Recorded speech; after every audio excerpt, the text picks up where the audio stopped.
प्रटेस्टआ गासै लेभेलावनो जादों आरो बे मोनसे आबेग आरो सेन्टिमेन्टनि बाथ्रा।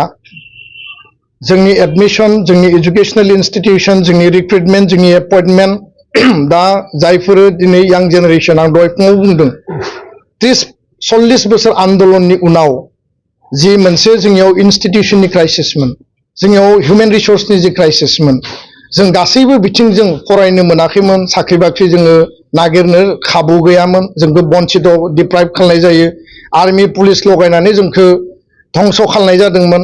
आन्दोलननि नामाव जोंनि एगेन्स्टआव केस जाबसिनानै न' भारायाव हस्टेलाव जोंनि मोजां मोजां ब्रेननि स्टुडेन्टफोरखौ केरियारखौ धंस खालामनाय जादोंमोन।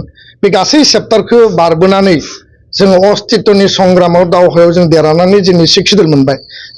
दा हारिया बड'फाया बुंलांनाय बायदि गेरेमसा माहारि दानाय आरो हारि निर्माण खालामनायनि बे सम, ह्यूमेन रिसोर्स दानायनि सम।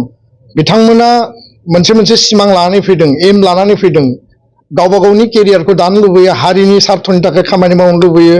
साख्रि बाख्रि बिथांमोना माने नेशनेल बा स्टेट लेभेलाव जब अपरचुनिटियानो जा, केरियार दानायानो जा, बयहाबो मोनसे सिमां दङ। बे सिमाङाव जेला जोंनि रिजार्भेशनाव झटका होगोन, जेला 45 लाखनि जायगायाव 2 कोटिया बासाबोगोन, जोंनि सिमाङा जेरावबो जायगा मोननाय नङा। आरो बे एसेम्बलि, पार्लियामेन्ट, सिक्सिडलनि माने नोङो माने MCLA सिट, अबा अट'नमास काउन्सिलनि GM बा मेम्बार बा पन्चायत VCDC गासैयावबो बे दखल जागोन। बेखायनो जोंनि स्टुडेन्ट, फरायसा फरायसुलिफ्रा रावबो आपिल खालायाबासिनो दानि आथिखालनि CC2नि आन्दोलन, एबसुनि आन्दोलन, आसामनि थासारि परिबेश परिस्थितिखौ बयबो बुजिनानै मोनदांनानै कलेज बिथांमोना प्रतिबाद खालामदों। बबेबा इउनियन बडियानो, हल अफ दा कलेजनि इउनियन बडियानो खालामदों, बबेबा इउनिट एबसुआ खालामदों, बहाबा बसलिसा खालामदों, बबेबा कमिटिया खालामदों आरो बेबायदिनो बिथांमोना रेलि खालामदों। आं मोनसेल' आपिल खालामनो लुबैयो जे दासो आंनियाव रिपर्ट फैदों जे बड'लेण्ड सेक्रेटारियेट, BTC सेक्रेटारियेट एसेम्बलियाव जोंनि जायफोर प्रटेस्ट खालामग्रा फरायसा फरायसुलि बिथांमोना हाबनानै बेयाव मोनसे हुलुस-थुलुस परिबेश सृष्टि जादों। आं बिथांमोनखौ दाय होनो नागिराखै, हुलुस-थुलुस खालामदोंनानै दाय होनो नागिराखै, खारन बे सेन्टिमेन्ट आबेगनि सम।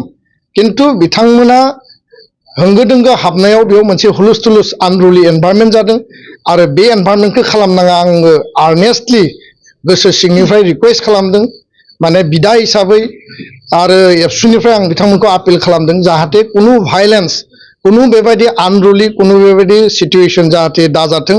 गावबा गावनि डेम'क्रेटिक पिसफुल प्रटेस्टखौ बयबो खालामनायनि बयहाबो अधिकार दङ आरो बे समा प्रटेस्ट खालामनाय, सरकारखौ नारसिननाय, दाबिनायनिनो सम।